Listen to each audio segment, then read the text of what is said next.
नमस्कार, जीत क्लासेज गोपालगढ़ के YouTube channel पर आपका स्वागत है। आज अपन एक फिर नेक्स्ट वो क्वेश्चन लेने जा रहे हैं जो स्पेशल क्वेश्चन लाए थे अपन कल, और जो वीडियो और राजस्थान पुलिस के लिए स्पेशल क्वेश्चन है।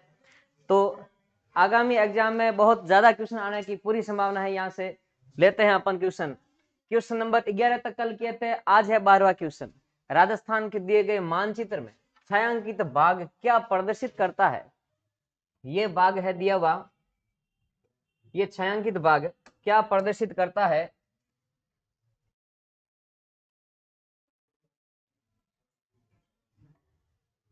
थोड़ा मरुस्थल का जैसलमेर का क्षेत्र छोड़ा है और उत्तरी राजस्थान का छोड़ दिया, बाकी ये हड़ौती का क्षेत्र और दक्षिणी राजस्थान का छोड़ दिया, बाकी अधिकतर राजस्थान इसमें शामिल किया गया है। तो इसमें कौन सा ऑप्शन है? ये किसको प्रदर्शित करने वाला क्वेश्चन है। बाजरा उत्पादक क्षेत्र, ज्वार उत्पादक क्षेत्र, सर्वाधिक आंधी वाला क्षेत्र और न्यूनतम वर्षा परिवर्तनीय वाला क्षेत्र। न्यूनतम वर्षा परिवर्तन कम कहाँ होती है? वो झालावाड़ में परिवर्तन कम होती है। ठीक है, यानी सर्वाधिक वर्षा वाला जिला कौन सा? झालावाड़। तो सर्वाधिक परिवर्तन कम, ज्यादा वर्षा में परिवर्तन वाला जिला कौन सा? जैसलमेर। ठीक है, कभी तो बहुत ज्यादा बाढ़ की स्थिति आ जाती है, कभी बिल्कुल, अधिकतर तो बिल्कुल नहीं होती है।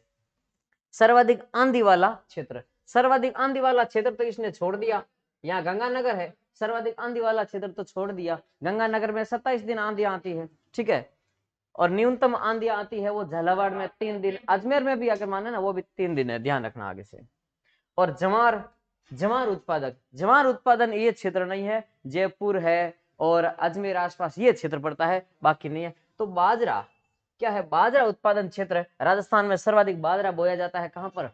बाड़मेर। सर्वाधिक बाजरा बोया जाता है बाड़मेर में। उत्पादन में भी अब हाँ अलवर में है, अब बाड़मेर, अब की बार नए आंकड़ा है ना उसमें बाड़मेर हो रहा है। और फिर जयपुर, अलवर वगैरह ये क्षेत्र, तो ये क्षेत्र है ना पूरा का पूरा बाजरा उत्पादक क्षेत्र है। तो ऑप्शन नंबर अपन का कौन सा हो जाएगा? 1 नंबर ऑप्शन राइट हो जाएगा। इससे संबंधित अपन फैक्ट देखते हैं। तो ध्यान देना, बाजरा राजस्थान के शुष्क मरुस्थल प्रदेश की प्रमुख खाद्यान्न फसल है। रेतीली भूमि और अल्प वर्षा वाली भूमि में ये उत्पादित होता है। राजस्थान का शुष्क और अर्धशुष्क दोनों क्षेत्रों में बाजरा उत्पादन होता है। इसकी कृषि के लिए उपयुक्त है। और राजस्थान में बाजरा का उत्पादन बाड़मेर, जालोर, जयपुर, दौसा, जोधपुर, नागौर, चूरू, झुंझुनू, सीकर, बीकानेर और सोई माधोपुर, इन जिलों में। ये यूं जिले रटने नहीं है, अपन को नक्शे में दिमाग में रखना ये किस किस एरिया में पड़ रहे हैं, उस हिसाब से ध्यान रखना। ये सारे जिले ये इसमें आ रहे हैं। ठीक है ना, इस क्षेत्र में ये बाजरा के उत्पादन का क्षेत्र है। और पिछली बार अपन आंकड़े पढ़ रहे थे 2018-19 के अनुसार पढ़ रहे थे। जस्ट अब जो उपलब्ध हुए हैं आंकड़े वो उपलब्ध हो रहे हैं 19-20 के। आगामी एग्जाम में आने वाले क्वेश्चन 18-19 के नहीं आएंगे, अब आएंगे 19-20 में उत्पादन कितना हुआ। तो इसमें ध्यान रखना 2019-20 में बाजरा उत्पादन कितना क्षेत्रफल है। तो ध्यान रखना बाजरा उत्पादन राजस्थान में, कुल राजस्थान में बाजरा उत्पादन का क्षेत्र कितना है। ठीक है, बोया गया क्षेत्र कितने क्षेत्र में बोया जाता है? तो 42,49,674 हेक्टेयर में, 42,49,674 हेक्टेयर में बाजरा बोया जाता है। ये भी ध्यान रखना अपन को। बाजरा के अंतर्गत इंपोर्टेंट फैक्ट है, ध्यान रखना, जबरदस्त है।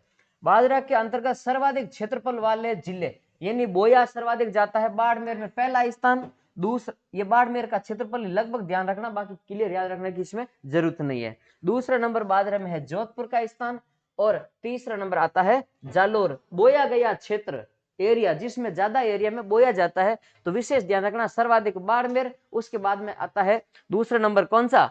जोधपुर, और तीसरा नंबर आता है जालोर का। इन क्षेत्रों में बाजरा अधिक बोया जाता है। लेकिन उत्पादन कौन से जिलों में हो रहा है वो ध्यान देना। ये वही बात है 2019-20 के ये आंकड़े हैं। बाजरा उत्पादन में शीर्ष 3 जिले हैं। तो सर्वाधिक उत्पादन कहाँ होता है? सर्वाधिक उत्पादन होता है अलवर में, दूसरा है बाड़मेर और तीसरा है जयपुर। ठीक है, तो उत्पादन में सर्वाधिक कहाँ है? अलवर में, सर्वाधिक अलवर, दूसरा बाड़मेर। क्षेत्रफल में बाड़मेर ज्यादा है लेकिन उत्पादन में भी दूसरा नंबर है, और तीसरा नंबर है जयपुर है उत्पादन में। विशेष ध्यान रखना इन आंकड़ों पर। नेक्स्ट क्वेश्चन लेते हैं अपन। चंबल नदी परियोजना के इस प्रारूप रेखा चित्र में ABCD क्रम से किन्हें प्रदर्शित करते हैं? ये चंबल नदी का क्षेत्र, यहां से ये राजस्थान में प्रवेश करती है, ठीक है, राजस्थान में प्रवेश यहां से, ये मानेंगे यहां से, और चंबल नदी का बहाव क्षेत्र, और ये काली सिंध, पार्वती, ये चंबल मुख्य नदी है, इधर से ये बनास नदी, ये पाली नहीं है, ठीक है, तो ये नदियां इसमें मिलती है। ABCD ये बांध दिए हुए हैं चंबल नदी के, तो ए पर यहाँ कौन सा सबसे पहले कौन सा बांध आता है, फिर कौन सा, फिर कौन सा, ये क्रमवार बता रहे हैं, ठीक है। चंबल नदी पर सबसे ए नंबर पर जो MP में बांध है, MP में बांध है कौन सा, गांधी सागर। चंबल नदी पर सबसे बड़ा बांध कौन सा है, गांधी सागर बांध है, कहां पर है, MP में है, ठीक है, मंदसौर जिला MP में है। तो पहला नंबर आएगा ए पर गांधी सागर बांध, गांधी सागर बांध, गांधी सागर बांध, बाकी ये ऑप्शन अपन के कट जाएंगे। बी पर राजस्थान में प्रवेश करते ही चित्तौड़गढ़ जिले में एक बांध है जिसे कहा जाता है राणा प्रताप सागर बांध। राजस्थान में चंबल नदी पर सबसे बड़ा बांध कौन सा है, राणा प्रताप सागर बांध, ठीक है। चित्तौड़गढ़ में एक बांध है राणा प्रताप सागर, तो दूसरे नंबर पर अपन को लेना राणा प्रताप सागर, तो यहाँ नहीं है ये, तो ये ऑप्शन भी कट गया, तो ऑप्शन नंबर अपन का कौन सा हो गया, 3 नंबर। और इसके बाद में ध्यान रखना अपन को, यहाँ पर राणा प्रताप सागर के बाद में ये 2 बांध है ना, ये दोनों कोटा में, लेकिन पहला कौन सा और बाद में कौन सा, ये भी ध्यान रखना जरूरी है। तो पहला कौन सा आता है, जवाहर सागर, जवाहर सागर, और बाद में कौन सा आता है, कोटा बैराज। इन 4 बांधों में से एक बांध ऐसा है जो केवल सिंचाई के लिए उपलब्ध है, तो वो कौन सा बांध है, तो बताइए इन चारों में से कौन सा बांध है वो सिंचाई के लिए बाकी सभी में विद्युत उत्पादन होता है, लेकिन एक बांध ऐसा जो सिंचाई के लिए उपलब्ध है, जिसमें राजस्थान में कोटा, बूंदी, बारां और MP तक सिंचाई होती है इस बांध से, तो कौन सा बांध इन चारों बांधों में से है, तो कौन सा है, कोटा बैराज, ये सिंचाई बांध है, बाकी सारे विद्युत उत्पादन से संबंधित है। तो नेक्स्ट इससे संबंधित कुछ फैक्ट दिए हुए हैं, बहुत ही इंपॉर्टेंट फैक्ट है, ध्यान देना। ये 3 चरणों में परियोजना पूरी हुई। राजस्थान चंबल परियोजना राजस्थान MP की संयुक्त परियोजना है, 50-50% की हिस्सेदारी है, और 3 चरणों में ये कुल 4 बांध बने, लेकिन चरण 3 थे, पहले चरण में 2 हुए, बाकी में 1-1 है, तो ये ध्यान रखना।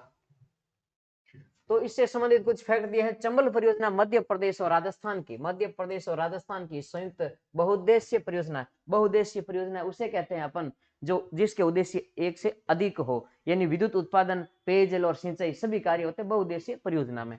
बहुउद्देशीय परियोजना राजस्थान MP की कितनी है, 50-50% हिस्सेदारी है। और ध्यान देने की बात है 1953-54 इंपोर्टेंट क्वेश्चन बनता है, 1953-54 में प्रारंभ की गई ये परियोजना 3 चरणों में पूर्ण हुई। 3 चरण वो निम्नवत है, ध्यान देना। प्रथम चरण में वो MP वाला मंदसौर जिले में गांधी सागर बांध है, ये पहले बना था 1960 में। इसी के साथ हाँ ये गुण 60 में, 60 में ये कोटा बैराज है, 60 में कौन सा है, कोटा बैराज, और गांधी सागर वाला पहले बन गया गुण 60 में। तो ये दोनों ही पहले चरण में, प्रथम चरण में 2 बांध है, एक तो है कोटा बैराज और एक है गांधी सागर, और दूसरे चरण में है राणा प्रताप सागर, वो चित्तौड़गढ़ में राउत भाटा नहीं है, राउत भाटा चित्तौड़गढ़ में है, दूसरे चरण में ये बना। और तीसरे चरण में जवाहर सागर बांध है, बोरावास, इस स्थान बोरावास है कहां, कोटा में। हाँ ध्यान देना, इस परियोजना में 4.5 लाख हेक्टेयर भूमि सिंचित होती है, 4.5 लाख हेक्टेयर भूमि सिंचित होती है। इसकी कुल विद्युत क्षमता, यानी कुल कितने बांध है, 4 बांध है, 3 बांध पर विद्युत उत्पादन होता है और 1 बांध है वो केवल सिंचाई के लिए है। तो विद्युत क्षमता सभी बांधों को मिलाकर कितनी है, 386 मेगावाट, 386 मेगावाट विद्युत उत्पादन होता है। लेकिन सिंचाई कितने क्षेत्रफल में होती है, 4.5 लाख हेक्टेयर में होती है। विभिन्न बांधों से विद्युत क्षमता अलग अलग दे रखा है, विद्युत क्षमता कितनी, तो गांधी सागर बांध से 115 मेगावाट, गांधी सागर MP में है, मंदसौर जिले में, वहां से 115 मेगावाट विद्युत उत्पादन, और राणा प्रताप सागर चित्तौड़गढ़ से 172 मेगावाट है। इसमें 43 मेगावाट की 4 इकाइयां लगी हुई है, ठीक है। और जवाहर सागर में 99 मेगावाट का संयंत्र लगा हुआ है। तो 3 बांध हो गए, कौन कौन से, जिसमें विद्युत उत्पादन होता है। एक तो हो गया गांधी सागर 115 मेगावाट, और दूसरा हो गया राणा प्रताप सागर जो चित्तौड़गढ़ में है 172 मेगावाट। इसमें कितनी 43 मेगावाट की 4 इकाइयां हैं। और जवाहर सागर बांध 99 मेगावाट। और एक कोटा बैराज बच गया, वहां विद्युत उत्पादन नहीं होता, वो सिंचाई के लिए उपलब्ध है। हाँ, नेक्स्ट क्वेश्चन है अपन का माही बजाज सागर परियोजना। माही बजाज सागर परियोजना, बांसवाड़ा में एक बांध बना हुआ है माही बजाज सागर। जमनालाल बजाज के नाम पर इसका नाम माही बजाज सागर कर दिया गया। और ये किन दो राज्यों की संयुक्त परियोजना है? इसमें सिंचाई भी है और जल विद्युत उत्पादन भी होता है। तो इसमें राजस्थान और गुजरात, राजस्थान की हिस्सेदारी है 45 और गुजरात के 55, 45-55 के अनुपात में हिस्सेदारी है। और वैसे अगर माही नदी का कहे ना तो कितने बांध बने हुए हैं माही नदी पर? तो कुल 3 बांध है, 2 है राजस्थान में और एक है गुजरात में। गुजरात में कौन सा बांध है? वो कड़ाना बांध है। चलो इससे संबंधित फैक्ट के बारे में बात करते हैं अपन। माही बजाज सागर बहुउद्देशीय परियोजना, राजस्थान और गुजरात 45-50% हिस्सेदारी है। राजस्थान की 45 और गुजरात की 55%। इसके तहत माही नदी पर बोरखेड़ा बांसवाड़ा में स्थान कौन सा? बोरखेड़ा बांसवाड़ा में माही बजाज सागर ये पक्का बांध बना हुआ है। दूसरा बांध एक है कडाना बांध, वो कहाँ है? गुजरात में बना हुआ है। इस परियोजना से राजस्थान के डूंगरपुर, राजस्थान का कौन सा जिला? यहां से इंपोर्टेंट क्वेश्चन है, ध्यान देना, और ये आपको रजिस्टर में उतारने हैं, ठीक है। तो राजस्थान, इस परियोजना से राजस्थान के डूंगरपुर जिले की आसपुरा, सागवाड़ा, सिमुलवाड़ा ये तहसील है। डूंगरपुर की कौन सी तहसील है? तो डूंगरपुर की आसपुरा, सागवाड़ा और सिमुलवाड़ा तहसील है। और इसके अलावा बांसवाड़ा के जनजातीय क्षेत्र में सिंचाई होती है। तो डूंगरपुर की तो अपन ने 3 तहसीलों के बारे में बात की है। और बांसवाड़ा में कौन सा है? बांसवाड़ा में जनजातीय क्षेत्र। बांसवाड़ा में तहसीलों के नाम नहीं दिए है, जनजातीय क्षेत्र है जहां क्या होता है? सिंचाई सुविधा उपलब्ध होती है। लेकिन ध्यान देना, इस परियोजना से, माही बजाज सागर परियोजना से, बहुउद्देशीय परियोजना से सर्वाधिक लाभान्वित जिला कौन सा है? तो वो बांसवाड़ा है। सर्वाधिक लाभान्वित जिला बांसवाड़ा है। इंपोर्टेंट बिंदु है, ध्यान देना। इस परियोजना की स्थापित विद्युत क्षमता कितनी है? 140 मेगावाट है। माही बजाज सागर परियोजना में 140 मेगावाट विद्युत क्षमता है कुल। और इससे पहले अपन ने अभी बात की चंबल परियोजना में, तो कितना था? 386 मेगावाट विद्युत क्षमता थी किनकी? चंबल परियोजना में। और उसमें 3 बांधों पर विद्युत उत्पादन हो रहा था। यहाँ एक बांध है माही बजाज सागर, इसमें कितना हो रहा है? 140 मेगावाट। नेक्स्ट अपन क्वेश्चन की ओर बढ़ते हैं। कौन सा युग्म सुमेलित नहीं है? कौन सा सुमेलित नहीं है, इसके बारे में बात की गई है। मैसा का पठार, मैसा का पठार चित्तौड़गढ़, चित्तौड़गढ़ का दुर्ग कौन से पठार पर स्थित है? तो मैसा के पठार पर स्थित है। मैसा के पठार की ऊंचाई कितनी है? तो 620 मीटर ऊंचा है मैसा का पठार, और इसी पठार पर चित्तौड़गढ़ का दुर्ग स्थित है।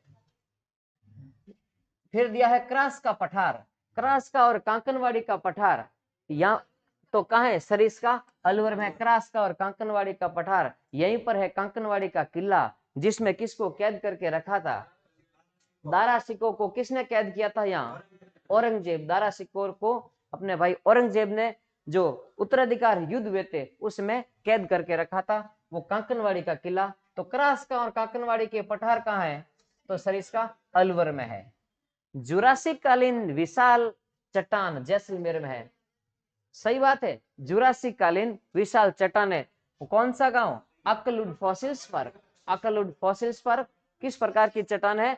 वो, हाँ, तो वुड फॉसिल्स पार्क है, जुरासिक कालीन चट्टान है या, तो ये भी सही है। हत्तीगुड़ा की नाल, हत्तीगुड़ा की नाल जालोर, तो जालोर में नहीं है। हत्तीगुड़ा की नाल कहाँ है? तो ये है पाली में। हत्तीगुड़ा की नाल पाली में है। और किन को जोड़ती है ये? पाली और राजसमंद को जोड़ती है। पाली और राजसमंद। तो ऑप्शन नंबर अपन का कौन सा हो गया? 4 नंबर ऑप्शन इसमें राइट हो जाएगा। इससे संबंधित और फैक्ट है, उनके बारे में अपन बात करते हैं। हाथीगुड़ा की नाल पाली में, कहां पर है हाथीगुड़ा की नाल? पाली जिले में। एक क्या है? दर्रा है। अरावली के बीच में संकड़े रास्ते थे, वही अब किस नाम से जाने जाते हैं? दर्रों के नाम से। पाली को राजसमंद से जोड़ता है। हाथीगुड़ा की नाल है पाली को, कहाँ स्थित है? तो पाली में। किसको जोड़ता है? पाली को राजसमंद से जोड़ता है। एक है फुलवारी की नाल, ये है उदयपुर में। तो हाँ, फुलवारी की नाल तितलियों वाला, सही है ना। तो इसमें उदयपुर फुलवारी की नाल कहाँ है? उदयपुर में। कौन सी नदी? सोम, मानसी, वाकल नदियों का क्या है? उद्गम स्थल है। सोम, मानसी और वाकल नदियों का उद्गम स्थल है फुलवारी की नाल अभ्यारण्य उदयपुर से। नेक्स्ट है बरदर्रा। बरदर्रा वैसे पाली दिया है इसमें, पाली और अजमेर के बीच में है। बर है ना, पाली अजमेर के बीच में है। एनएच यानी जोधपुर से जयपुर जाने वाला नेशनल हाईवे 14 यहां से गुजरता है। नेशनल हाईवे 14 यहां से गुजरता है और बरदर्रा है, ये पाली में स्थित है। झीलवा की नाल, इसी को कहा जाता है पगलिया की नाल। झीलवा की नाल को क्या कहा जाता है? पगलिया की नाल। है कहां पर? राजसमंद में है। ये मारवाड़ और मेवाड़ को जोड़ता है, मारवाड़ और मेवाड़ को। ठीक है, तो जोधपुर से अगर उदयपुर की ओर जाना हो तो इस नाल से गुजरना होता है, झीलवा की नाल। नाल कह दो, दर्रा कह दो, एक ही बात है। यानी पहले के समय यह संकड़ा रास्ता था, नाल के रूप में था, इसी रूप में यह जाना जाता है नाल। ठीक है, दर्रा कह सकते हैं। मारवाड़ और मेवाड़ को, और मेवाड़ आगे है ना, मेवाड़ को गुजरात से जोड़ता है। मारवाड़ को मेवाड़ से और मेवाड़ को गुजरात से जोड़ने वाला दर्रा है कौन सा? झीलवा की नाल, या इसको कहते हैं पगलिया की नाल। देशसूरी की नाल इंपॉर्टेंट है। देशसूरी की नाल है कहां? पाली में। देशसूरी की नाल पाली में है। किसको जोड़ने वाला है? तो स्थान विशेष दिया है, देखो हाथीगुड़ा के दक्षिण में। हाथीगुड़ा जो नाल है ना, हाथीगुड़ा, ये कहां पड़ी? पाली में। इसके दक्षिण में है ये दर्रा, दूसरा दर्रा है, दूसरा संकरा रास्ता है, वो हाथीगुड़ा की नाल के दक्षिण में है। कौन सा? देशसूरी की नाल। हाथीगुड़ा के दक्षिण में स्थित है ये दर्रा। मेवाड़ और मारवाड़, मेवाड़ और मारवाड़ को जोड़ने का रास्ता है। इसके बाद में आता है गोरम घाट और खामली घाट के दर्रे। गोरम घाट और खामली घाट के दर्रे इंपॉर्टेंट चीज है, ध्यान रखना, ये सारे विशेष फैक्ट है। गोरम घाट खामली घाट के दर्रे कहाँ है? राजसमंद में है। ये जोधपुर उदयपुर रेल मार्ग गुजरता है यहाँ। गोरम घाट खामली घाट के दर्रे से जोधपुर उदयपुर रेल मार्ग गुजरता है। एक है शिवपुरा घाट और सुरा घाट, ये अजमेर को मेवाड़ से जोड़ता है। मेवाड़ और अजमेर के बीच में है। कौन सा है? शिवपुर घाट और सुरा घाट दर्रे। नेक्स्ट क्वेश्चन की ओर बढ़ते हैं। क्वेश्चन नंबर 16 इसमें दिया है सही उत्तर का चयन कीजिए। तो फैक्ट दिया है, इसमें बात करते हैं अपन। प्रदेश में आने वाली आंधियां पश्चिमी जेट प्रवाह से प्रभावित होती है। प्रदेश में आने वाली आंधियां किससे प्रभावित होती है? पश्चिमी जेट प्रवाह से प्रभावित होती है। दूसरा कथन दिया है राजस्थान में औसतन सर्वाधिक आंधियां जैसलमेर में आती है। जैसलमेर में आती है कि सर्वाधिक? सर्वाधिक आंधियां आती है गंगानगर में। सर्वाधिक आंधियां गंगानगर में आती है, ठीक है ना। तो जैसलमेर में ये तो नहीं है। तो फिर दिया है तीसरा कथन, वज्र तूफान राज्य के, वज्र तूफान राज्य के कहा? पूर्वी व दक्षिणी पूर्वी भाग को प्रभावित करते हैं। राजस्थान के नक्शे में ये क्षेत्र पूर्वी और दक्षिणी पूर्वी इस क्षेत्र में आते हैं सर्वाधिक वज्र तूफान। और जून जुलाई के महीनों में, जून जुलाई में तो यहाँ भीषण गर्मी होती है, उधर वज्र तूफान आने शुरू हो जाते हैं। ठीक है, तो इसमें अपन को पूछा गया कौन सा कथन सही है?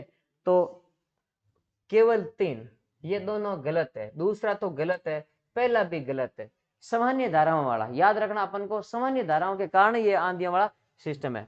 तो इसमें केवल 3, ऑप्शन नंबर सी इसमें राइट हो जाएगा। चलो इसके बारे में और फैक्ट है, उसके बारे में अपन देखते हैं क्या है। ग्रीष्म काल में बनने वाले भंवर लघु क्षेत्र को, यानी जो लघु क्षेत्र में ग्रीष्म काल में स्थानीय भंवर बनते हैं आंधी से, और उसे क्या कहा जाता है? बबूलिया कहा जाता है। ठीक है, ये नॉर्मल बात है, सभी को याद है। वायु भंवर, ये वायु भंवर मई जून के महीनों में वायुमंडल में तापमान की प्रखरता यानी तापमान अधिक होने के कारण उत्पन्न संवहनिक धाराओं से बनते हैं। ये बबूलिया वगैरह ये बनते हैं ना, ये किसका कारण क्या है? ये भंवर क्यों बनते हैं? बनते हैं तो मई जून महीने में।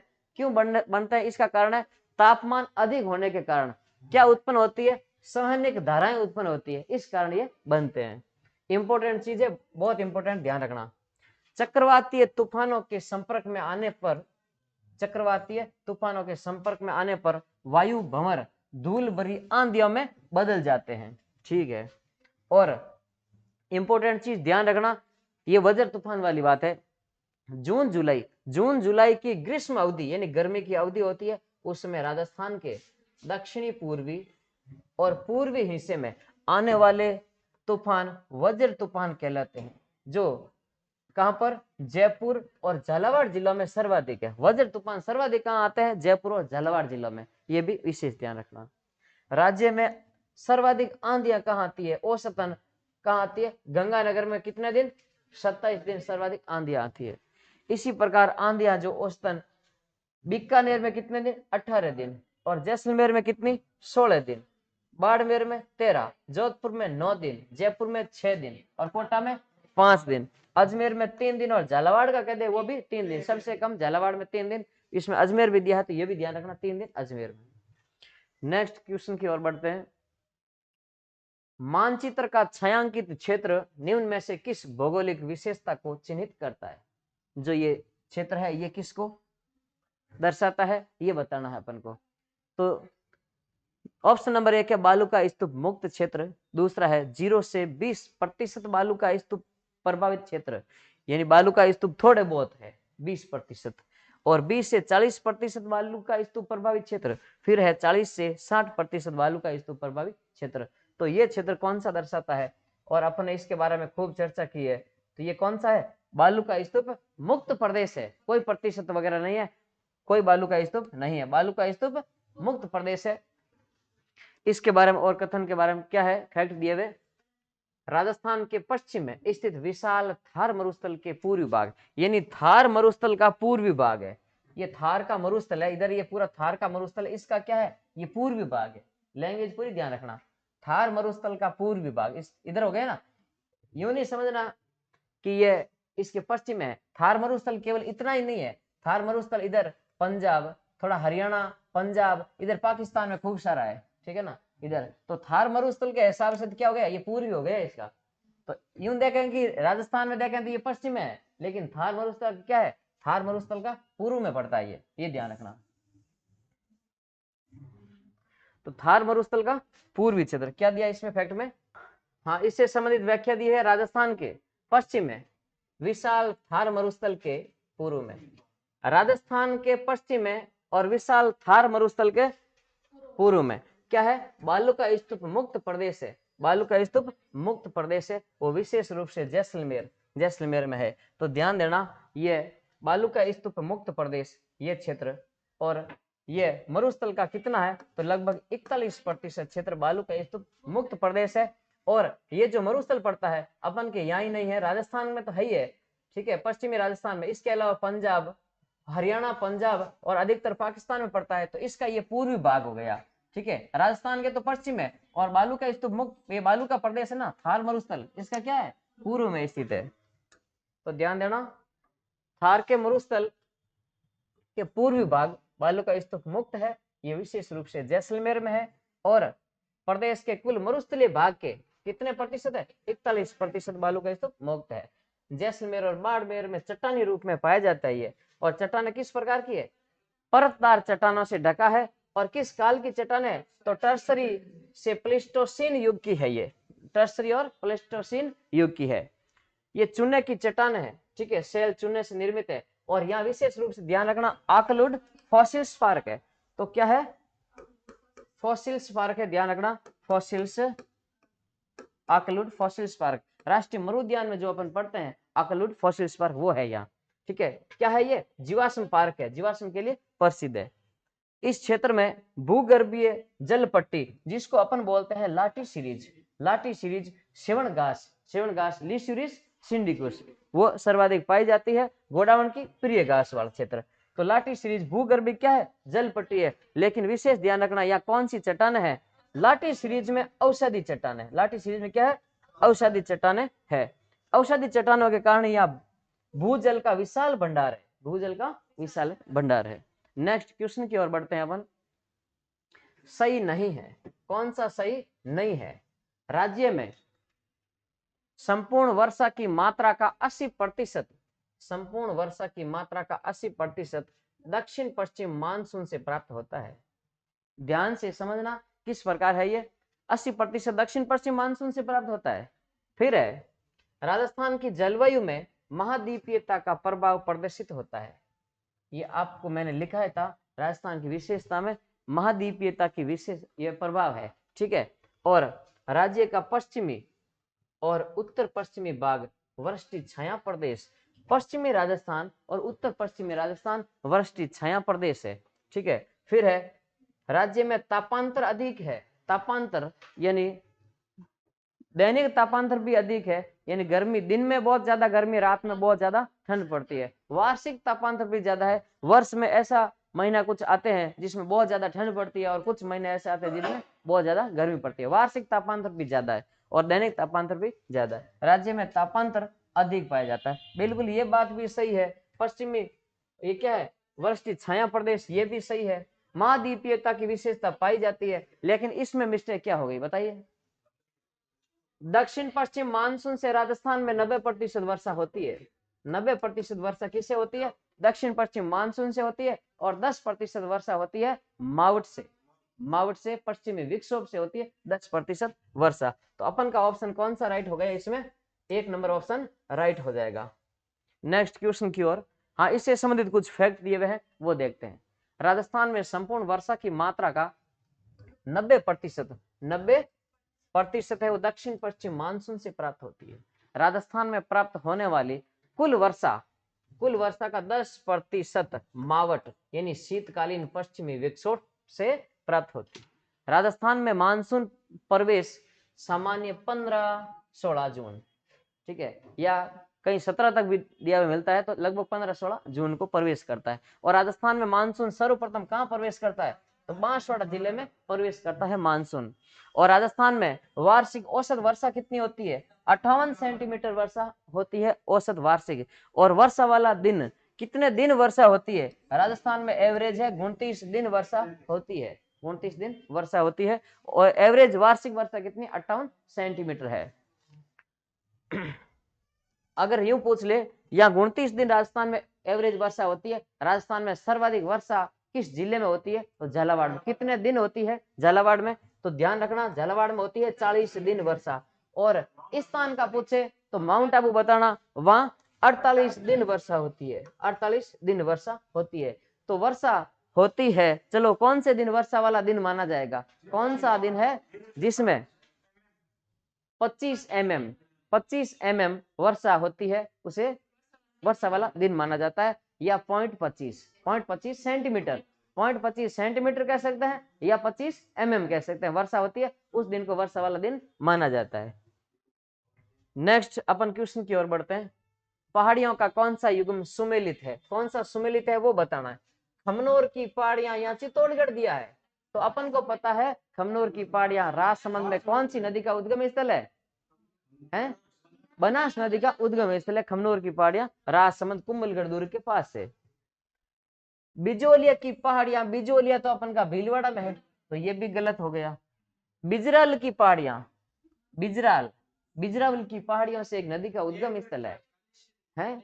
बिजरावल की पहाड़ियां देवगढ़ राजसमंद है, बिजरावल की पहाड़ियां कहाँ है, राजसमंद में। बिजरावल की पहाड़ियों से कौन सी नदी का उद्गम स्थल है, हरी नदी का उद्गम। बिजरावल की पहाड़ियां राजसमंद है, हाँ, तो ये भी गलत है, ये सारे गलत। तो बिच्छा मेड़ा की पहाड़ियां से भी एक नदी का उद्गम स्थल है, सोम नदी। बिच्छा मेड़ा की पहाड़ियां ऋषभदेव उदयपुर से सोम नदी का उद्गम स्थल है, 5 जल धाराओं में जो निकलती है वो नदी है ये। तो ये ऑप्शन अपन का 4 नंबर राइट है। तो इनके बारे में और कुछ फैक्ट दिए हुए हैं वो देखते हैं। बिच्छा मेड़ा पहाड़ी कहाँ है, उदयपुर। सोम नदी का क्या है, उद्गम स्थल है। भीलवाड़ा में बिजोलिया पहाड़ियां हैं, जहां कौन सी नदी है, घोड़ा पछाड़ नदी निकलती है बिजोलिया की पहाड़ियों से। उपरमाल क्षेत्र, बिजोलिया ना उपरमाल। बिजराल गांव यानी बिजरावल बोलते हैं, बिजरावल की पहाड़ियां। बिजराल गांव राजसमंद में कौन सी नदी का उद्गम है, हरी नदी का उद्गम स्थल है। खमनोर की पहाड़ियां जो राजसमंद में, खमनोर की पहाड़ी राजसमंद में, यहां से बनास नदी का उद्गम स्थल है। नेक्स्ट क्वेश्चन देखते हैं। मानचित्र में प्रदर्शित कौन सी परियोजना संबंधित जिले से संबंधित है, बताइए अब। हाँ, 1 नंबर इसमें दिया है, यहां पर इसमें लिखा है बीमनी परियोजना। नहीं दिख रहा है तो मैं साइड में लिख देता हूं, ये भीमनी परियोजना है। भीमनी परियोजना और चिन्ह 1 नंबर करके यहां लिखा है झालावाड़ में, ठीक है। और एक दिया है 2 नंबर लिख के रेवा परियोजना, रेवा पेयजल परियोजना, ये है रेवा, रेवा पेयजल परियोजना। और यहां 3 नंबर लगा के लिखा है बदेली, बदेली, बंदेली नाका परियोजना, बदेली नाका परियोजना। और यह जिला दिया है झुंझुनू में, चिन्हित किया गया है। और यह है सुजलाम परियोजना, सुजलाम परियोजना, और चिन्हित किया है यह नागौर जिले में, ये नागौर जिला है, नागौर जिले में चिन्हित किया गया ये। और सोम कमला अंबा परियोजना, ये चिन्हित किया गया अपन का उदयपुर जिले में, सोम कमला अंबा परियोजना, सोम कमला अंबा।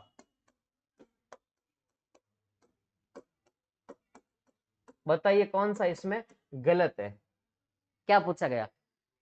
संबंधित है, सही है वो बताना है। कौन सी परियोजना संबंधित जिले से संबंधित है, मतलब सही है वो बताना है। तो कौन सी सही है? हाँ, तो ध्यान देना, इधर से मैं शुरू करता हूं। सोम कमला अंबा परियोजना किस जिले में? उदयपुर में नहीं होकर डूंगरपुर में।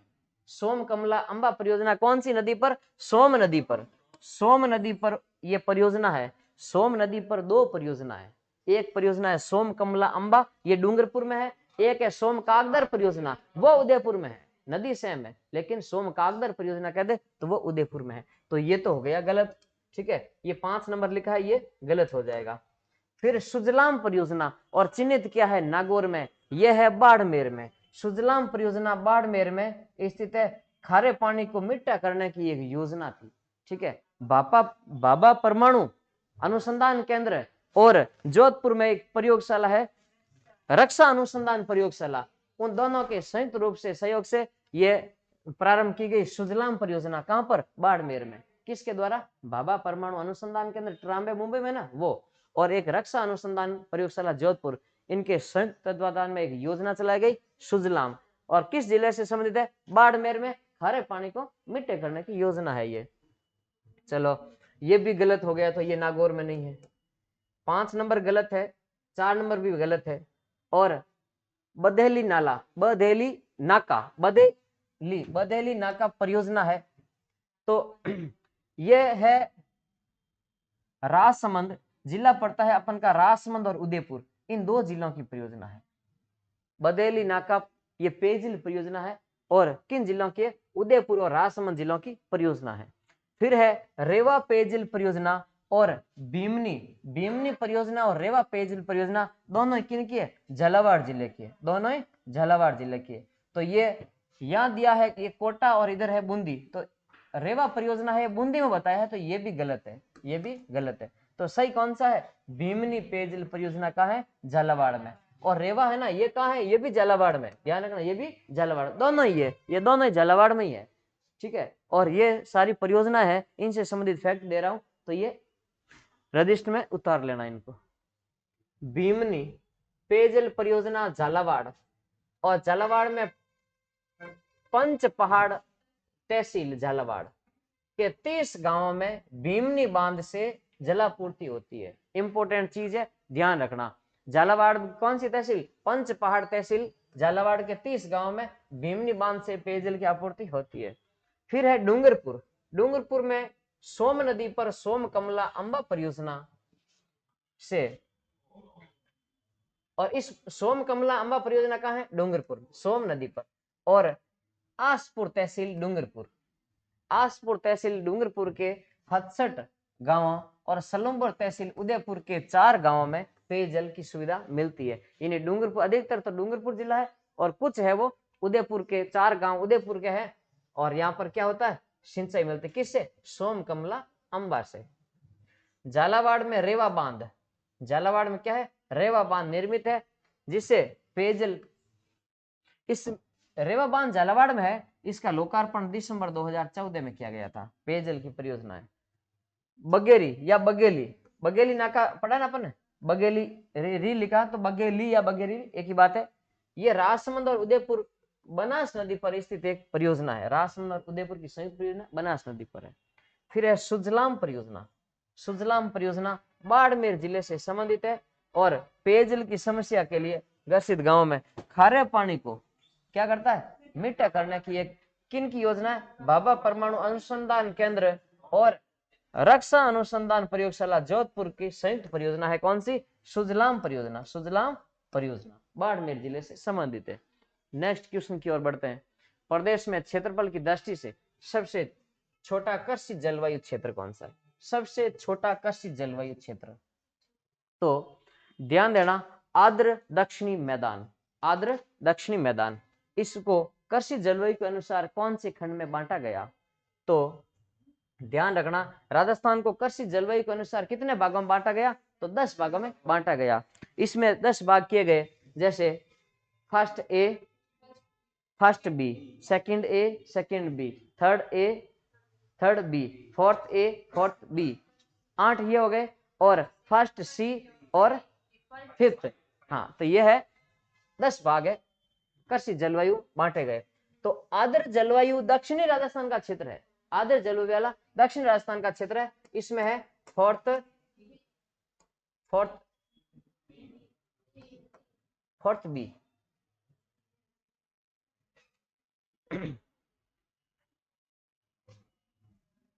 सबसे नीचे, नीचे बी है, ए ऊपर है।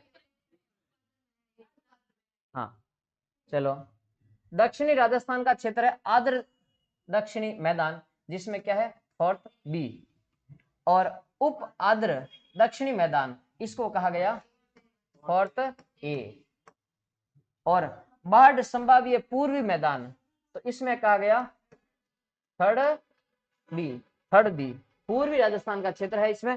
और अर्ध शुष्क, अर्ध शुष्क पूर्वी मैदान में अर्ध शुष्क कौन सा है, तो ये जयपुर और आसपास के जिले आते हैं, जयपुर, दौसा, टोंक और इधर अजमेर, ये जिले आते हैं।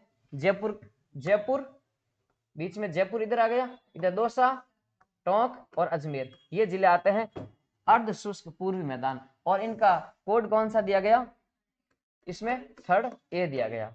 इसमें सबसे कम कौन सा है, छोटा कृषि जलवायु प्रदेश कौन सा है, तो ध्यान देना ये है आर्द्र दक्षिणी मैदान, ये इनमें से सबसे कम है, छोटा यानी क्षेत्रफल कम है इसका। इनसे संबंधित और फैक्ट के बारे में बात करते हैं हम। आर्द्र दक्षिणी मैदान, इसका एक क्षेत्रफल दिया है 1.72 मिलियन हेक्टेयर। इसमें आते हैं डूंगरपुर, उदयपुर, यानी दक्षिण राजस्थान के चारों जिले, डूंगरपुर, उदयपुर, बांसवाड़ा और चित्तौड़गढ़, ठीक है। फिर है 3.36 मिलियन हेक्टेयर, इसमें है उप आर्द्र दक्षिणी मैदान, उप आर्द्र दक्षिणी मैदान। ये आर्द्र में अपन ने क्या बताया था, फोर्थ बी, और उप आर्द्र, उप आर्द्र, उप आर्द्र दक्षिणी मैदान, इसमें अपन ने बताया था फोर्थ ए, और इसमें जिले हैं भीलवाड़ा, सिरोही, उदयपुर और चित्तौड़गढ़ के भाग। इसके बाद में अलवर, भरतपुर, ये धौलपुर और करौली, सोई माधोपुर पूर्वी राजस्थान में बाढ़ संभावित क्षेत्र वाले हैं, बाढ़ संभावित क्षेत्र पूर्वी मैदानी क्षेत्र में आते हैं, और इसका क्षेत्रफल है 2.77 मिलियन हेक्टेयर में है। फिर आता है जयपुर, अजमेर, दौसा, टोंक, जयपुर, अजमेर, दौसा, टोंक, इसमें क्षेत्रफल दिया है 2.96 मिलियन हेक्टेयर, और इसको बोलते हैं अर्ध शुष्क पूर्वी मैदान, और इसके लिए अपन कहते हैं थर्ड ए, थर्ड ए। और ये बाढ़ संभाव्य है, इसको बोलते हैं third B, third B. Important है, वीडियो वाला क्वेश्चन में बार अभी जो एग्जाम हुआ था उसी में लगातार यहाँ से क्वेश्चन पूछे गए, तो ध्यान देना इसमें। और इसमें पूछा कि सबसे ज्यादा क्षेत्र वाला क्षेत्र कौन सा है, कौन सा जो 10 कृषि जलवायु क्षेत्र है उसमें सबसे बड़ा कौन सा है, तो जैसलमेर वगैरह वो क्षेत्र है, किस नाम से जानते हैं उसको मानते हैं अपन फर्स्ट सी। और अत्यधिक, जिसको बोलते हैं अत्यधिक शुष्क आंशिक सिंचित क्षेत्र, अत्यधिक शुष्क आंशिक सिंचित क्षेत्र, और इसको कोड दिया है फर्स्ट सी। जैसलमेर और बीकानेर क्षेत्र इसमें सम्मिलित है, चूरू वगैरह। राजस्थान में कितने जिलों की सीमा मध्य प्रदेश, नॉर्मल क्वेश्चन है, यहां से तो अपन को सभी को पता है कि राजस्थान के 10 जिले एमपी की सीमा पर है, और एमपी के 10 जिले भी राजस्थान की सीमा पर है, और 1600 कितने 1600 किलोमीटर, 1600 किलोमीटर है सर्वाधिक सीमा एमपी के साथ राजस्थान की लगती है। तो कौन सा हो गया इसमें? 10 हो गया। राजस्थान के 10 जिले सभी को याद होने चाहिए, ये तो नॉर्मल चीज है। और एमपी के भी 10 जिले, ये भी नॉर्मल है। और इसके लिए एक ट्रिक बनाई थी, ट्रिक बोल दीजिए एक बार। मुस्यों वाले शिव गुरासा रमने जा। इसमें सारे 10 जिले क्या आ जाते हैं? एमपी के जिले आ जाते हैं। इसमें एक है वो अगर मालवा चेंज किया था, अगर मालवा बाद में बना, ये चेंज हो गया था। ठीक है, बाकी ट्रिक में सभी है। चलो, असत्य कथन चुनिए। पूर्वी राजस्थान के जिले क्षेत्रफल की दृष्टि से छोटे हैं। पूर्वी राजस्थान के जिले हैं क्षेत्रफल में छोटे हैं। और फिर है पूर्वी राजस्थान के जिले जनसंख्या की दृष्टि से बड़े हैं, जनसंख्या में बड़े हैं। और पश्चिमी राजस्थान के जिले क्षेत्रफल की दृष्टि से बड़े हैं। और राजस्थान का सबसे छोटा जिला दौसा है। तो इसमें गलत बताना है। तो पूर्वी राजस्थान के जिले क्षेत्रफल में तो क्या है? छोटे, जनसंख्या में है बड़े, जनसंख्या उनकी ज्यादा है। और पश्चिमी राजस्थान के क्षेत्रफल की दृष्टि से बड़े जिले हैं। सबसे बड़ा जिला पश्चिमी राजस्थान में जैसलमेर पड़ता है। ठीक है, और राजस्थान का सबसे छोटा जिला दौसा नहीं है, तो कौन सा है? धौलपुर है। सबसे पूर्वी जिला सबसे छोटा और सबसे पश्चिमी जिला जैसलमेर सबसे बड़ा है क्षेत्रफल में। तो धौलपुर का क्षेत्रफल कितना है? तो इसका है 34 वर्ग किलोमीटर। और जैसलमेर का कितना? 38,401 वर्ग किलोमीटर। सबसे बड़ा जिला जैसलमेर है। इससे संबंधित, हाँ चलो, ये ऑप्शन अपन का राइट हो गया। फैक्ट है इसमें दिए हुए, सबसे छोटा जिला क्षेत्रफल की दृष्टि से धौलपुर 34 वर्ग किलोमीटर। और जो राजस्थान के कुल क्षेत्रफल का कितना? 0.89% है। और धौलपुर से छोटा दौसा है। दूसरे नंबर में छोटा कहते हैं ना, तो कौन सा है? दौसा है। दूसरे नंबर का छोटा जिला कौन सा है? दौसा है, दूसरे नंबर का सबसे छोटा। ठीक है, और दौसा में सोई माधोपुर की एक महुआ तहसील मिला दी गई। ठीक है ना, महुआ तहसील दौसा में मिला दी गई। पहले ये छोटा दौसा था। ठीक है, इसमें ये तहसील मिला दी गई। और कब से? 15 अगस्त 1992 को ये तहसील चेंज कर दी। और दौसा है वो, दौसा का क्षेत्रफल कितना हो गया अब? 34-32। दौसा दूसरे नंबर का अब बड़ा रह गया, 34-32 हो गया। और राजस्थान का दूसरा सबसे छोटा जिला कौन सा हो गया अब? दौसा। और सबसे छोटा कौन सा? धौलपुर है। नेक्स्ट क्वेश्चन की ओर बढ़ते हैं। कौन सी पहाड़ी सीकर जिले में स्थित नहीं है?